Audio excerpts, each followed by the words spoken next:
2 வாரங்களுக்கு முன்பு தனது மனைவியையும் அவருடன் காணப்பட்ட கைபேசி வணிகர் ஒருவரையும் வெட்டிக் கொன்றதாக தனியார் துறை பணியாளர் ஒருவர் கெடா குருன் மஜிஸ்ட்ரேட் நீதிமன்றத்தில் இன்று குற்றஞ்சாட்டப்பட்டார்.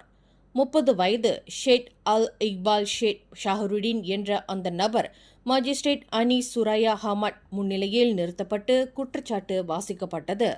அந்த நபர் கடந்த செப்டம்பர் 11ஆம் தேதி இரவு 9 மணி அளவில் கெடா யான் மாவட்டம் குவார் செம்படா தாமன் நோனாவில் ஒரு வீட்டின் முன்புறம் 28 வயதுடைய தனது மனைவியையும் 30 வயது ஆடவரையும் வெட்டிக் கொன்றதாக நீதிமன்றத்தில் தெரிவிக்கப்பட்டது.